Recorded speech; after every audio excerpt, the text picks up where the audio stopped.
Escuché con mucha atención la entrevista al presidente de Colombia, analicé sus declaraciones, principalmente para mí, contrastar mis propios valores y mi modelo de sociedad, en lo que yo creo. Lo comparto con ustedes. Para quienes estén en este ejercicio, yo no vengo aquí a pelear, no seamos tan pendencieros, hombre. Algo por San Victorino, y entonces yo veo mucha simpatía. ¿Usted siente que la gente lo quiere? Sí, y en los sitios ya donde voy físico, ya estoy en contacto con la gente, pues es... Una locura. Sí, hay gran esperanza. El defraudarla sería terrible. Petro ha manejado bien su oratoria para generar empatía, cariño con la gente. Pocas veces surge un liderazgo basado en la capacidad de comunicar. Uno de sus éxitos está en la simplicidad del mensaje, que apela a las emociones, al hígado, a las frustraciones de la gente, señalando culpables, exacerba intolerancias, victimiza y revictimiza de forma permanente, señala enemigos, lincha gente, machaca y machaca siempre sobre patrones negativos. Romantiza la pobreza, exculpa el crimen. Siempre tiene una razón para justificar por qué alguien rompe la ley, por qué alguien jode al otro, ¿no lo han notado? Pero venga, sin apasionamientos. Incluso usted puede estar de acuerdo con eso, con muchas de las cosas que plantean, ¿no? Pues ahí asesinan, ahí destruyen, ahí someten a los débiles, claro, porque el Estado no cumple. Por eso la gente mata, claro. Por otro lado, muy pocas veces habla de soluciones estructurales para vencer problemas estructurales. En serio, muy pocas veces lo hace. No habla mucho de acueductos, de vías, de centrales eléctricas, de producción, de productividad, de formación, de educación. Es decir, pues sí los menciona, pero como adorno discursivo populista. Alisten terrenos para construir universidades, hay que hacer el acueducto, pero no lo aterriza nunca en nada concreto, presupuesto, plan. Ejecutivamente nunca plantea una ruta. En cambio, el 90% de sus intervenciones sí se enfoca en pobretear, a decirle a la gente lo miserable que es y lo oprimidos que son. Es más fácil, más simple, recalcar la pobreza, la exclusión, la victimización, la marginación. Es más fácil conectar con eso, así no tengas las soluciones. Ir a La Guajira 3 veces durante su gobierno, echarse discursos sobre los relegados, apartados y discriminados que son los guajiros, y se va y mueren 30 niños bajo su guardia. No hay gestión, no hay capacidad ejecutiva. Y no solo es fácil paladear con la oratoria de los olvidados, sino que también es mucho más fácil ubicarse uno en el puesto de los desposeídos, de los desarraigados, ser tratados como inferiores, dignos de misericordia. Es un estadio muy cómodo, naturalmente deseable para muchos seres humanos. Nosotros lo que tenemos son millones de jóvenes con nosotros. Y bueno, ese es el superpoder de Petro. Explotar comunicacionalmente muy bien las frustraciones de la gente, convertirlo en un discurso populista y lanzárselo a la gente de fácil consumo, sin grandes soluciones. De hecho, pues ya hemos venido viendo la incompetencia ejecutiva del gobierno y sin lugar a dudas seguiremos viendo esa incompetencia durante los próximos años. Pero eso sí, mueve las emociones de la gente. Venga, no se emberraque, no saque sus emociones. Es una perspectiva, una crítica desde un ciudadano que le interesan estos temas. Pero no nos pongamos pesados en la esfera de las ofensas personales y las descalificaciones.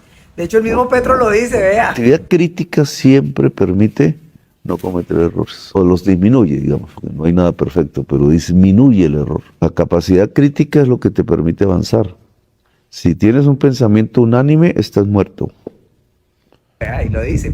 Claro, en este caso, por supuesto, es más retórica. Porque si un dirigente no tolera la crítica, es aquel que es populista y tiene ambiciones de autocracia.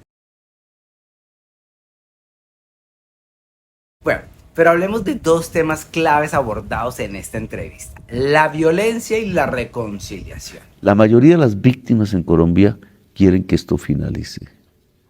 Quieren una salida. Quieren que no haya más víctimas. Quieren perdonar si se quiere. Esa es la conducta de las víctimas. Las víctimas que han generado los criminales durante tantas décadas son uno de los activadores de violencia cíclica en Colombia. El presidente dice que las víctimas no quieren alimentar venganzas, sino perdonar. Víctimas perdonando también. No esa hoguera de las pasiones y de la venganza y de que esto se cobra y ojo por ojo y diente por diente. Pues que si la sociedad colombiana puede durar otro siglo en violencia. Llevamos 2 siglos. Pues no prospera, no puede progresar. Va condenando a su juventud la va autodestruyendo. Tiene razón en lo que dice. Mire, el presidente identifica el anhelo de las víctimas, que es reconciliación, eso es así. Y también identifica las consecuencias de no lograr ese propósito, que es la autodestrucción. Esa parte el presidente la entiende bien. Y estamos de acuerdo en algo con el presidente, y es que en Colombia llevamos más de un siglo de violencia que ningún gobierno ha tenido la capacidad de superar.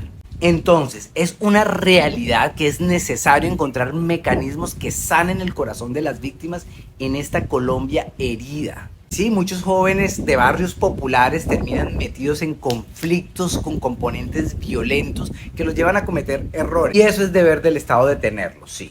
También generar las condiciones estructurales de oportunidades para que las nuevas generaciones crezcan en entornos idóneos para su desarrollo. Estamos ahí de acuerdo con el presidente. En lo que no estamos de acuerdo es en la fórmula repetitiva de impunidad para lograrlo. Personas como yo creemos que la impunidad no desincentiva la violencia. Pelados de barrios sin oportunidades que se atoran en dinámicas violentas, no solo en el marco de las protestas sociales de 2021, sino en el día a día, en el microtráfico, las pandillas, las drogas, las problemáticas de convivencia.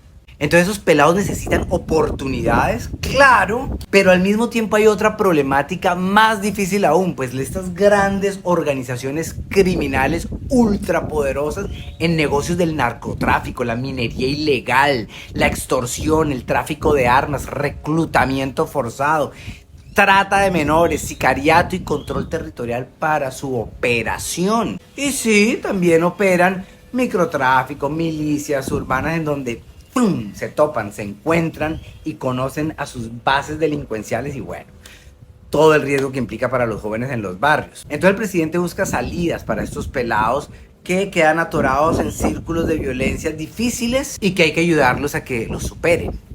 Yo he consultado con amigos, fiscales, juristas, abogados para no caer en terquedades, pero para no entrar en retóricas de tinterillo del centro, les voy a decir esto.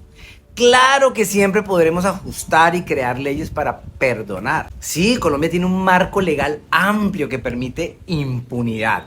Casa por cárcel, justicia restaurativa, es decir, que barra una calle, pinte una cuadra y pues váyase para su casa, principios de oportunidad, excarcelación, toda una amplia variedad de opciones y beneficios para organizaciones criminales, grupos armados y bandas. En realidad lo que Petro debe hacer para lograr sus objetivos son retoques a la ley. Colombia está estructuralmente diseñada para permitir el crimen. Somos un país a la medida de criminales, mafias y casas políticas corruptas. Llevamos más de 100 años diseñando un modelo de convivencia armónico entre criminalidad y política. Está tan normalizada esta visión que seguramente muchos de ustedes se identifican con este sarcasmo. La victimaria porque salió a protestar y el Estado la víctima porque reprimió la protesta y mató 100 jóvenes. Bueno. Normal, mucha gente ignora los asesinatos, las torturas, la quema y ruina de negocios, la destrucción y la brutal violencia. Sale natural. El Estado mató gente que protestaba por sus derechos, cuando evidentemente esa no es la realidad. Pero como todo, el viejo refrán repita 1 billón de veces una mentira y pues se va volviendo narrativa, que empieza a ser la verdad, una verdad creada. Yo quisiera que usted no me descalifique. Hagamos un esfuerzo por comprender el punto de fondo aquí.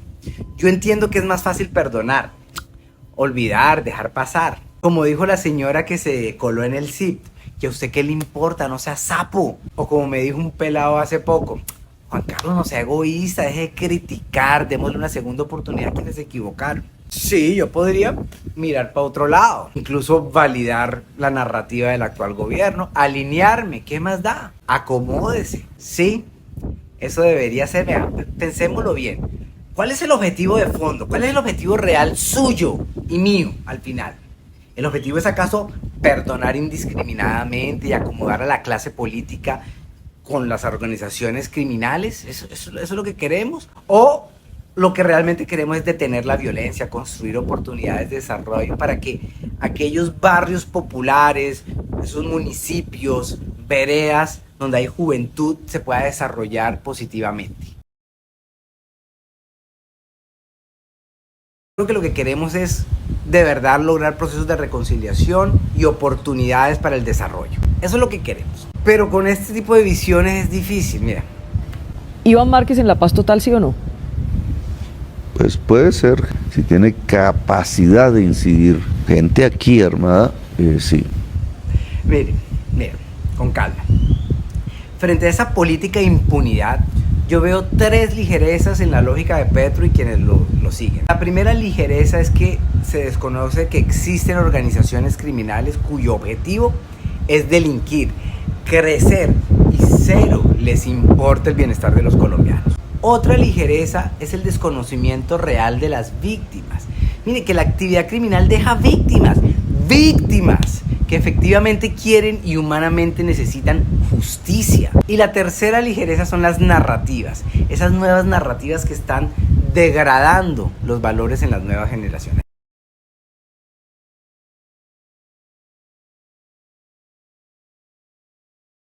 Entonces, lo primero es que personas como Iván Márquez y muchísimos, pero muchísimos más, están en la criminalidad, tienen objetivos criminales. No entender eso es una ligereza. Están traqueteando, no por ideales políticos o inconformidades sociales, sino que van detrás de la ruta, de cumplir metas de tráfico o de cargamento, que tienen que estar pilas para bajarse al enemigo, asesinarlo. Yo no sé si son malos o buenos, pero sí sé que su lucha es por el éxito de su organización criminal. Cocaína, oro ilegal, las rutas, desplazar cualquier estorbo, los cargamentos, que la comunidad le marche pianito, ajusticiar a los sapos, porque toca justiciar a los sapos, reclutar, mover armas, asesina o lo asesinan, aniquilar a las fuerzas del Estado, joder a la gente. Ejercen violencia no por un mundo mejor, sino como parte de un cálculo estratégico para ganar espacios en función de sus objetivos criminales. Entonces, no hay acuerdo ni beneficio jurídico alguno que disuada las poderosísimas rentas de las mafias. Cada acuerdo de impunidad solo les sirve para afianzarse, acrecentar su influencia, obvio. 100 años dándoles juego, amnistías, indultos, poder. Solo ha servido para tener más y más organizaciones criminales. ¿Que Uribe también lo hizo? Sí, Uribe es otro político, no le digo, son 100 años. Ya dejemos de compararnos y empecemos a forjar otro modelo de desarrollo entre ciudadanías libres. Y en cuanto a los pelados en los barrios, municipios y veredas, ya dejemos de hablar tanta carreta y démosles juego real y concreto y efectivo. Fortalezca sus estructuras de participación democrática de todas las circunscripciones territoriales, fortalezca el carácter vinculante de los acuerdos a los que lleguen con las autoridades locales y nacionales, asignando presupuesto para desarrollar todo tipo de proyectos. Ellos tienen miles de proyectos que plantearle al Estado, a la sociedad, proyectos culturales, deportivos, artísticos, de liderazgo social, de emprendimiento agrario, turístico y demás actividades que activen procesos productivos. Y eso sí que empezaría a jalonar nuevas prácticas, a inspirar a los pelados por el buen camino, el camino del bien, de la democracia, de los valores bonitos, de una nueva senda. Que por qué el gobierno anterior no lo hizo antes, no lo sé, yo creo que sí lo hizo, pero ¿qué importa? Hagámoslo. 1 billón de pesos en los proyectos de las prácticas y procesos organizativos de la ciudadanía juvenil, proyectos de desarrollo y fortalecimiento democrático de sus instancias de participación, incentivos para el bien, ya no más y más y más incentivos para el mal. Basta de mal ejemplo. Bueno, pero la segunda ligereza es que no abordan a las víctimas. Las nombran, eso sí, todo el tiempo retóricamente, pero realmente no abordan a las víctimas. Jóvenes que están presos o están imputados en sus casas, pero siguen procesos judiciales. Va a extender las posibilidades de cesamiento de esos procedimientos. Pero no lo va a hacer el gobierno, lo va a hacer es la instancia judicial misma. El gobierno es incapaz de reconocer que hubo y hay gente extorsionada, lastimada, herida, torturada y asesinada por organizaciones criminales y bandas delincuenciales. Claro que las hay. El gobierno habla así de las víctimas, pero no focaliza la acción del Estado en ellas, sino que se lo focaliza a los victimarios y además pues les da dádivas. El problema de la impunidad y perdonar de manera indiscriminada a quienes delinquen es que quedan las víctimas sin ningún tipo de abordaje, sin información, sin verdad, con un sabor a injusticia, amargo en la boca. No sé cómo explicarles, con el corazón y el vientre con un vacío profundo. Esto solo lo entienden quienes han perdido mucho, mucho, mucho en manos de personas despiadadas. Quienes perdieron bebés, hijos, su pareja, su padre, los ahorros de toda una vida, su negocio. Sí, es cierto que la gente quiere perdonar, reconciliarse y seguir adelante. Para eso requieren un mínimo de justicia. Es que no sana y no se reconcilia a quien le dicen que su bebé no lo mató nadie, que no hay maldad en la muerte de su hijo. Simplemente acepte que su hijo murió porque el Estado es injusto y que viva con eso, que se reconcilie y que no joda, que ahora los responsables tienen beneficios. No, ese corazón no sana así. Ese rencor no solo crece en esa madre, sino que se irriga a su esposo, a sus hermanos, a sus otros hijos y se reproduce de forma eterna en ciclos de violencia, quiéralo o no, es inherente al ser humano. Es que, presidente, no basta con solo mencionar retóricamente en sus discursos a las víctimas y obligarlas a perdonar. Ni sirve de nada cambiarle los nombres a los victimarios, cambiarles de etiqueta de manera forzada. Una reconciliación no se obliga, sino que se forja. A la larga, el discurso del actual gobierno, muy bonito y todo, pero honestamente no reconoce con contundencia a las víctimas, sino que justifica su existencia con una retórica de enemistad, de confrontación, de culpas. El presidente no fue capaz de reconocer a las víctimas en la entrevista. Él se queda con el cuento de un Estado que mata, un Estado opresor, malvado, indolente. Insiste, y tal vez con razón, que hubo excesos en las protestas por demandas legítimas de grupos sociales, por mayor inclusión, inversión y participación. Y seguro que hubo excesos, por lo cual deben responder los agentes del Estado, así como las sanciones a los políticos que haya lugar. Pero dejemos algo bien claro, nadie pretende que se condene a jóvenes que protestaron por mayores presupuestos para proyectos que repercutan en mejor educación, mayor democracia, inclusión y desarrollo, bienestar para su gente. Millones de jóvenes apoyan procesos democráticos y organizativos que derivan en el desarrollo integral de sus proyectos de vida, pero millones. Y eso sin duda hay que apoyarlo decididamente desde el gobierno nacional y desde las autoridades locales. Incluso pelados que se autodenominaban de la primera línea. Sí, dejemos de generalizar con rótulo de primera línea para calificar la violencia destructiva. Claro que hubo y aún hay pelados artistas, muralistas, enfermeros, líderes tremendamente positivos que ayudan todos los días a sus comunidades, mueven procesos sociales e impactan a sus vecinos de forma positiva. Tienen proyectos e ideales de transformación muy bonitos. Y sí, se identifican como primera línea o tienen afinidades con ese movimiento o esa idea. Los conozco, he trabajado con ellos, hemos impulsado proyectos valiosísimos. El problema de la sociedad o de personas como yo no es con esos grupos de ciudadanos buenos. El problema es con quienes ejercieron y aún hoy ejercen violencia sistemática en articulación con grupos criminales y hacen daño a la gente. Es más, aprovecho para invitar a que dejemos de usar la palabra primera línea para referirnos a todos los actos de violencia tipo milicias terroristas urbanas, porque no es del todo ajustado a la realidad. Pero ojo, una civilización que busca vivir en paz y generar condiciones de bienestar sí debe condenar categóricamente e implacablemente a toda persona que cometa delitos, viole la ley, lastime a personas y cause daño a otros, a veces irreparable, como la quiebra, discapacidades físicas de por vida o incluso la muerte. Esos daños no pueden quedar impunes.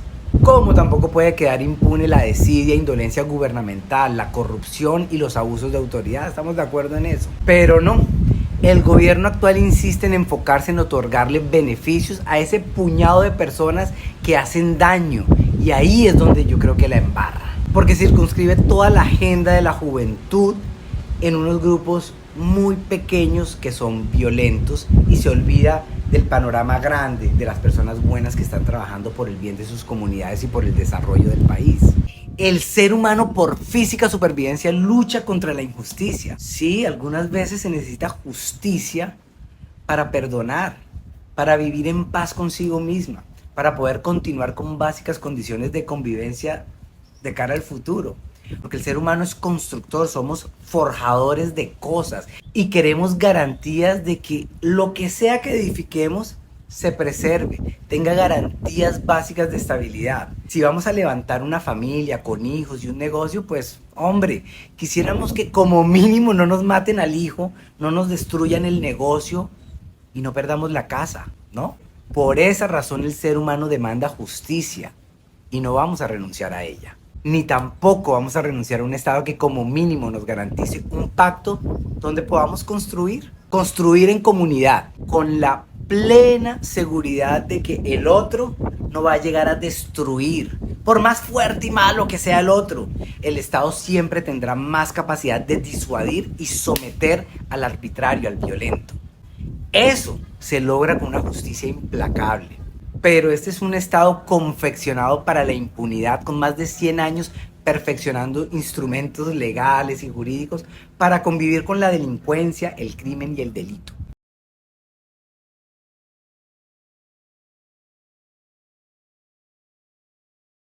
Y la tercera ligereza y muy peligrosa es que con mucha facilidad estamos cambiando los relatos, ¿no?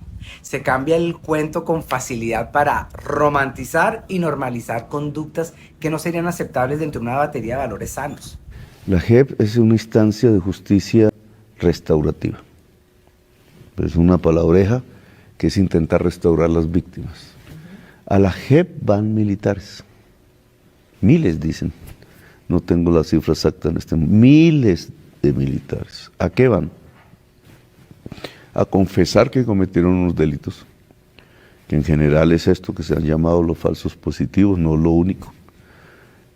Los falsos positivos es un mal nombre mediático. Se le quita el carácter de victimario al Estado. Es un juego de poder, porque lo que hizo el Estado fue fusilar sistemáticamente miles de jóvenes. Un crimen de lesa humanidad. Eso es un crimen contra la humanidad, el peor cometido en América en las últimas décadas. Ahora, entonces tú dices, la paz implica que, por ejemplo, los partícipes desde el Estado de ese crimen de lesa humanidad salgan. Bueno, la JEP lo permite. Entonces, se invita a los soldados a que digan que delinquieron para que no los metamos presos. Entonces el soldado arranca a contar historias que lo hagan ver bien tráfuga y pasa a la historia como lo más indigno de Colombia. Al mismo tiempo, se le dice a los delincuentes que echen una historia romántica, que maquillen sus fechorías y lo premian con dádivas, dinero, poder político, para pasar a la historia como referentes de lucha popular dignificante. Y así, confesión por confesión, relato tras relato, nos van modificando la historia. En la medida que hablan de miles y miles de jóvenes asesinados sin nombres, sin casos, sin procesos, sino que van lanzando cifras para destruir de manera integral toda una institucionalidad. Y al tiempo te dicen que quienes traquetearon, extorsionaron, asesinaron, secuestraron, violaron, degollaron, inundaron al país de cultivos de coca y laboratorios de cocaína, verdaderas máquinas de terror, sometimiento y abuso a las comunidades. Pero no, te dicen que esos son realmente las víctimas. Son la consecuencia de un Estado opresor que incumple. Poco a poco le empiezan a invertir a uno los valores. Nos van romantizando el crimen y la violencia. Van satanizando la institucionalidad democrática y el esfuerzo sano, el esfuerzo honorable. Adicionalmente van posicionando a la clase política más rancia, mezquina, corrupta y burocrática como referentes de honorabilidad. De repente Samper, Gaviria, todo el Partido Liberal, Roy Barreras, Benedetti, Piedad Córdoba, Elidan Francisca Toro, todos los más rancios exponentes del régimen de clientelas son los faros morales del país. Van torciendo y torciendo la historia. De repente las FARC y el ELN, que cometieron todo tipo de atrocidades, despedazaron vidas humanas en cantidades industriales, han sido y aún son depravadas fábricas de crueles transgresiones, magnicidio y atrocidades. Ahora son autoridades morales. Habla de legalización de cultivos, de producción de cocaína y consumo de drogas. Y sobre esos valores mafiosos y delincuenciales levantamos las nuevas generaciones con valores degenerados, trastocados. 100 años de politicazos indolentes descuadernando el país. Los políticos a la larga nada tienen que perder. Cada gobierno llega con una idea de impunidad a los criminales bajo la promesa de una nueva Colombia. Cuando usted termine su mandato, dígame una palabra con la que usted se vaya satisfecho. Es decir, logré esto. El cambio y la paz. 100 años de impunidad.